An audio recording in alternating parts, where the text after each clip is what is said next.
होगा। दूसरा राइटिंग के लिए एक तो मैंने आपकी बहुत सारी वीडियोज़ देखी थी डिफरेंट ओईटी वगैरह पे यूट्यूब पे, वो बहुत ज़्यादा हेल्पफुल थी क्योंकि आपने हमेशा एक चीज़ बोली थी राइटिंग के रिगार्डिंग कि आप अपना कर रहे हैं, क्योंकि जब मैंने मेरा करियर स्टार्ट किया था, तो मुझे पास आउट होके लगभग 5 साल हो गए थे, उसके बाद ही मेरा करियर स्टार्ट हुआ था।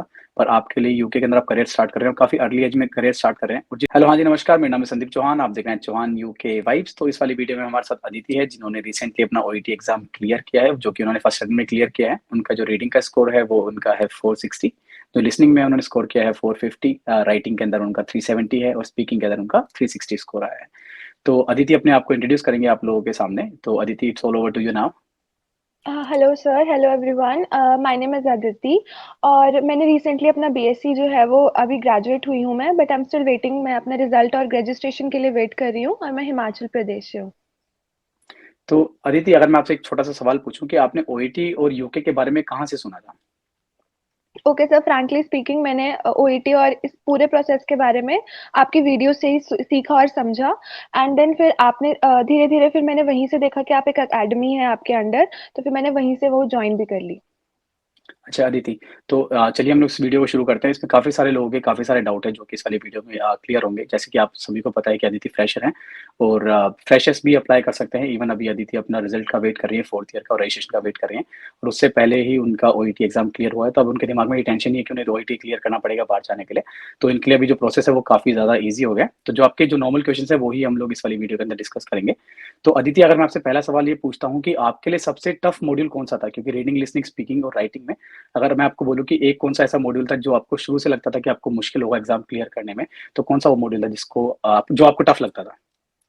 ओके सर, मुझे सबसे टफ मॉड्यूल लगता था रीडिंग, क्योंकि उसमें मुझे पार्ट ए में आंसर्स ही नहीं मिलते थे। बट सबसे अच्छी चीज़ एकेडमी के लिए मुझे ये लगी कि सबसे 3 मंथ्स का टाइम था हमारे पास रीडिंग के लिए, क्योंकि सबसे पहले मॉड्यूल जो उन्होंने स्टार्ट करवाया वो रीडिंग करवाया। तो ये बेस्ट स्ट्रैटेजी थी मेरे अकॉर्डिंग, क्योंकि हमें हैबिट नहीं होती है बैठने की और रीडिंग की भी हैबिट नहीं होती है। तो ये चीज़ बहुत अच्छी थी कि रीडिंग की हैबिट डेवलप हो गई और साथ ही साथ हमारे पास बहुत ज़्यादा टाइम था प्रैक्टिस करने के लिए। दैट टू रीडिंग में पार्ट ए होता है, पार्ट बी होता है और पार्ट सी होता है।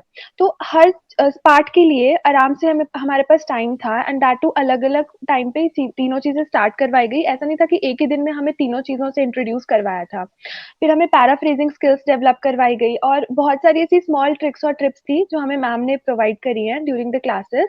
तो ये चीज़ मुझे बहुत अच्छी लगी रीडिंग के टाइम पे।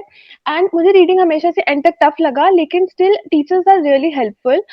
एंड टाइम पे मुझे बहुत सारी एंग्जायटी थी एग्ज़ाम से रिलेटेड, रीडिंग स्पेशली, तो रितिका मैम से मेरी बात हुई थी, तो उन्होंने मेरी स्ट्रैटेजी डेवलप करने में बहुत हेल्प करी।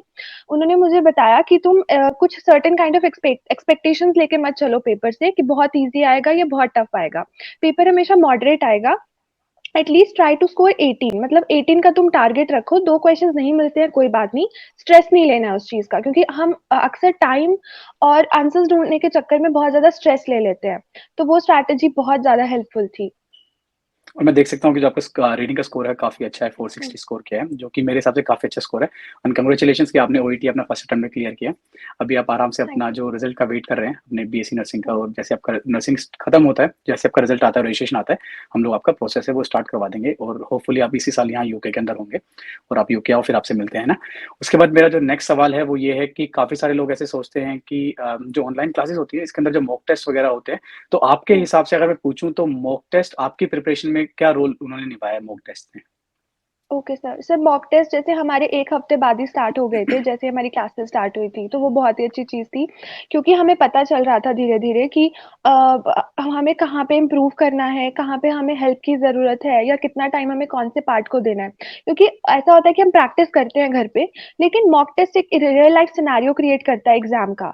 तो वहाँ पे हमें इम्प्रूवमेंट का स्कोप पता चलता है कि हाँ, यहाँ पे इम्प्रूवमेंट करना है, यहाँ पे नहीं करना है। हम हमेशा एक हमारे पास चार्ट रहता है कि हमारे फर्स्ट मॉक टेस्ट में इतने थे, हमने इतना इम्प्रूव किया थ्रू आउट, पूरा एक ग्राफ क्रिएट होता है। तो मॉक टेस्ट उसके लिए आई वुड से बहुत ज़्यादा अच्छा था, हेल्पफुल था और ज़रूरी भी है।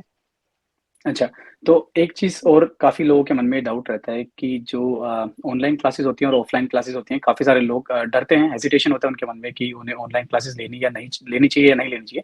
तो आपका कैसा एक्सपीरियंस रहा ऑनलाइन क्लासेस के लिए या फिर आपका जॉइन करने से पहले कैसी हेजिटेशन थी? और जॉइन करने के बाद आपके आपके क्या फीडबैक हैं ऑनलाइन क्लासेस को लेके? तो आप थोड़ा बहुत अगर शेयर कर देंगे तो लोगों को हेल्प हो जाएगी, जो भी जिन लोगों के मन में डाउट है कि उन्हें ऑनलाइन क्लासेस लेनी चाहिए या नहीं लेनी चाहिए। तो आपका क्या फीडबैक है ऑनलाइन क्लासेस को लेके? ओके सर, फ्रैंकली स्पीकिंग मेरे को भी थोड़ा-सा डाउट था, ऐसे हेजिटेशन था थोड़ा-सा ऑनलाइन में कि ठीक रहेगा, कैसा रहेगा? मतलब कुछ ज़ूम में कुछ प्रॉब्लम तो नहीं होगी या क्लासेस में कुछ प्रॉब्लम तो नहीं होगी, लेकिन ऐसा कुछ भी नहीं हुआ। उल्टा बहुत अच्छा फ्रूटफुल अच्छा रहा, ये एक रिज़ल्ट रहा मेरे लिए। क्योंकि एक चीज़ बहुत अच्छी है अकेडमी के बारे में कि वो एक हमेशा सेशंस रखते हैं उन बच्चों के साथ हमारे जिन्होंने एग्ज़ाम क्लियर किया है। क्योंकि एज़ अ स्टूडेंट मैं बहुत क्यूरियस रहती थी क्वेश्चंस पूछने के लिए, मेरे मन में बहुत सारे डाउट्स थे। और मैं हमेशा चाहती थी कि मैं एक ऐसे इंसान के साथ इंटरैक्ट करूँ जिसने रिसेंटली एग्ज़ाम दिया है। क्योंकि बहुत हद तक टीचर्स हमारे डाउट्स क्लियर कर देते हैं, फिर भी कहीं न कहीं हमारे मन में क्यूरियोसिटी रहता है कि एग्ज़ाम वाले दिन क्या होता है, क्या नहीं होता है।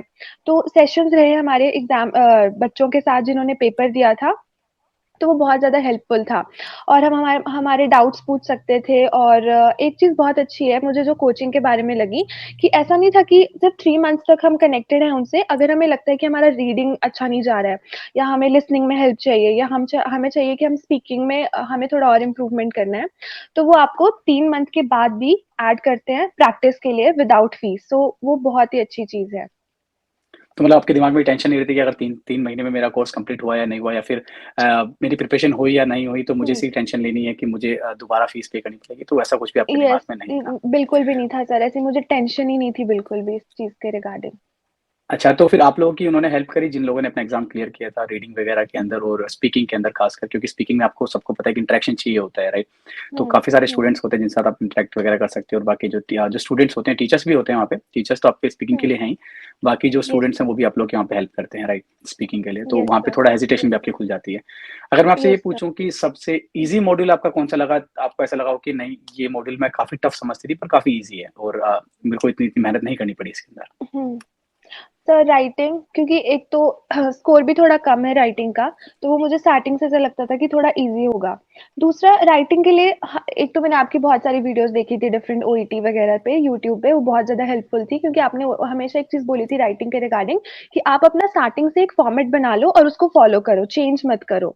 तो मैंने वही चीज़ फॉलो करी एंड दैट टू टीचर्स ने जैसे-जैसे गाइड किया कि आप ग्रामर में ये करो, आप ग्रामर में ये चीज़ अवॉइड करो या इस फॉर्मेट को फॉलो करो या ये ग्रामर पीडीएफ है हम शेयर कर रहे हैं, इधर से सेंटेंसेस पिक करो। तो मैंने वही चीज़ करी डे 1 से राइटिंग के लिए एंड वही पूरी गाइडलाइंस उनकी फॉलो करी एंड इसलिए राइटिंग मुझे काफ़ी ईज़ी लगा और वो बहुत स्मूथली गया सारा राइटिंग का प्रोसेस। अच्छा अदिति, तो देखो आप एक तरीके से काफ़ी सारे लोगों के लिए इंस्पिरेशन हैं क्योंकि आप फ्रेशर हैं, आपने अपना ओईटी एग्ज़ाम भी क्लियर किया और आप अपना करियर एक सही समय पे स्टार्ट कर रहे हैं क्योंकि जब मैंने मेरा करियर स्टार्ट किया था, तो मुझे पास आउट होके लगभग 5 साल हो गए थे, उसके बाद ही मेरा करियर स्टार्ट हुआ था। पर आपके लिए यूके के अंदर आप करियर स्टार्ट कर रहे हैं और काफ़ी अर्ली एज में करियर स्टार्ट कर रहे हैं और जिस एज में मैं हूँ शायद उस एज में आके आप काफ़ी वेल सेटल्ड होंगे, राइट? क्योंकि आप फ्रेशर हैं और आपका अभी से ओईटी क्लियर हुआ है और आप यहाँ पे आके काम कर सकते हैं विदिन दिस ईयर, राइट? तो आप कितने आप आपकी एज क्या है वैसे अदिति अगर मैं पूछूँ तो यहाँ पे? सर 24। तो आप 24 में देखिए आप यूके में आके अपना करियर स्टार्ट कर रहे हैं। तो आप ऐज में काफ़ी छोटे हैं, पर मैं फिर भी आपसे ये चीज़ पूछना चाहूँगा कि मेरी ऑडियंस के लिए आप अपनी तरफ से क्या एडवाइस देना चाहते हैं जो ओईटी की प्रिपरेशन कर रहे हैं या फिर किसी अदर कंट्री के लिए ओईटी की प्रिपरेशन कर रहे हैं, तो आपकी तरफ से क्या एडवाइस होगी जो कि उन लोगों के लिए काफ़ी बेनिफिशियल हो? तो आप अपनी तरफ से क्या एडवाइस देना चाहते हैं उनको? सर मेरी तरफ से एक ही एडवाइस है जैसे क्लासेस स्टार्ट हुई थी तो आपने हमेशा स्टार्टिंग से हमें एक चीज़ एडवाइस करी कि अब आपका फोकस ओईटी होना चाहिए क्योंकि ओईटी ऐसे ऐसा तो है नहीं कि बहुत छोटा एग्जाम है हम बोल दें कि अरे इंग्लिश का एग्जाम है नहीं ऐसा नहीं है हमें वो स्ट्रेस फील होता है उस टाइम पे एग्जाम टाइम पे तो ओईटी के लिए जब आपने क्लियर कर दिया था कि अब आपका फोकस ओईटी होना चाहिए तो मैंने अपने दिमाग में ये चीज़ बिठा ली थी कि हमारा फोकस अब ओईटी ही रहेगा एंड दैट टू क्योंकि आपने हर चीज़ अपने मेंशन की हुई है कि आपका सीबीटी प्रोसेस हो गया, एनएचएस रिक्रूटमेंट, एनएचएस इंटरव्यूज़ की रिस्पॉन्सिबिलिटी आप लोगे। तो एक ना दिमाग के एक कोने में टेंशन नहीं थी कि बाद में क्या होगा या इसके बाद क्या होगा। अभी फ़िलहाल ओईटी है और ओईटी पे ही फ़ोकस करना है। तो ये चीज़ मुझे बहुत अच्छी लगी थी सर और ये एडवाइस मैंने स्टार्टिंग से ही फ़ॉलो की थी और मैं यही चाहती हूँ कि बच्चे इस एडवाइस को फ़ॉलो करें। क्योंकि देखो आप आगे का वैसे भी कवर कर रहे हो, स्टेप बाय स्टेप मूव करना बेटर है पूरे क्लस्टर में एक टेंशन लेने से अच्छा। तो ये चीज़ मुझे बहुत अच्छी लगी थी और मैं यही एडवाइस दूँगी कि एट अ टाइम फोकस करो ओईटी पे, दैट्स इट। तो देखो, मैं फिर से यही बात बताऊँगा आप सभी लोगों को, जो भी लोग इस वीडियो को देख रहे हैं, कि आप कहीं से भी प्रिपरेशन कर रहे हैं, तो ओईटी आपकी फर्स्ट प्रायोरिटी होनी चाहिए। 3 महीने के लिए जब भी आपकी ओईटी आप प्रिपरेशन कर रहे हैं, ओईटी कर रहे हैं, फिर आईएलटीएस कर रहे हैं, तो 3 महीने के लिए आपका जो एग्ज़ाम है, वो आपकी प्रायोरिटी होनी चाहिए। बाकी जितनी भी चीज़ें होती हैं, बाकी सारी चीज़ें सेकेंडरी हैं, आपका जो फ्यूचर है, वो आपका प्राइमरी है। तो अपने फ्यूचर के लिए अपनी ओईटी की प्रिपरेशन करें। ओईटी के बाद ही आप अपनी सीबीटी की टेंशन लें। उससे पहले मैं आपको यही एडवाइस करूँगा कि आप सीबीटी के बारे में पूछें ना किसी से कि सीबीटी का मटेरियल चाहिए या सीबीटी क्लियर करना है, सीबीटी हार्ड होता है, ईज़ी होता है। पहले आप ओईटी क्लियर करें, जब हम लोग सीबीटी पे जाएँगे तो सिर्फ़ खाली सीबीटी की टेंशन ही लेंगे और जैसे ही हमारी सीबीटी क्लियर होगी फिर हम लोग खाली इंटरव्यू की टेंशन लेंगे। तो हर चीज़ स्टेप वाइज़ होती है और जैसे कि स आप अदिति ने आपको सभी को बताया कि हमारी जो क्लासेस हैं, इसके अंदर हम लोग यही बोलते हैं बच्चों को कि पहले आप ओईटी की टेंशन लो, जिस दिन आपकी ओईटी क्लियर हो जाएगी, उस दिन सीबीटी की प्रिपरेशन हम लोग करवाएँगे और सारी फ्री ऑफ कॉस्ट होती हैं। वही अपने इंटरव्यू होता है, इंटरव्यू फ्री ऑफ कॉस्ट होता है, तो हम लोग सारी चीज़ें स्टेप वाइज़ करेंगे और जो आपका रिक्रूटमेंट है वो काफ़ी ईज़ी आप लोगों के लिए हो जाता है। तो आपको मेरे हिसाब से काफ़ी ज़्यादा इन्फॉर्मेशन मिली होगी अदिति की तरफ से इस वाली वीडियो के अंदर। तो अदिति मैं आपसे एक लास्ट सवाल और ये पूछना चाहता हूँ कि एज़ अ फ्रेशर जब अपना करियर स्टार्ट कर रही हैं तो काफ़ी अच्छी जगह आप यहाँ पे आके हो के आगे करियर स्टार्ट कर रहे हैं, तो उसके लिए आपकी क्या राय है? सर एनीवे क्योंकि ग्रेजुएशन तो बीएससी नर्सिंग में ही करा था, तो करियर तो स्टार्ट करना ही था, चाहे इंडिया में करती, चाहे यूके में करती। मेरे लिए तो एक बहुत ही अच्छा एडवांटेज है कि मैं अपना करियर एक अच्छी सैलरी पे और एक अच्छी जगह पे स्टार्ट करने जा रही हूँ। तो ये एक एडवांटेज ही प्रूव हुआ है sir overall. Thank you so much Aditi. तो मेरे हिसाब से जो ये वीडियो काफ़ी इन्फॉर्मेटिव आप लोगों के लिए और इसमें से आप काफ़ी इन्फॉर्मेटिव चीज़ें निकाल सकते हैं इस वीडियो से और अदिति ने जैसे अपना एक्सपीरियंस शेयर किया, तो शायद ये एक्सपीरियंस आप लोग की जो ओईटी की जर्नी है इसके अंदर काम आएगा। तो thank you so much Aditi, आज आपने इतना टाइम दिया हमें और यहाँ पे जो सेशन है अटेंड किया और थैंक यू सो मच आप लोगों को भी कि आप लोगों ने टाइम निकाल के हमारा ये वाला सेशन देखा। तो चलिए मिलते हैं अपनी नेक्स्ट वाली वीडियो के अंदर। थैंक यू सो मच, आपने हमें इतना टाइम दिया। धन्यवाद। Thank you.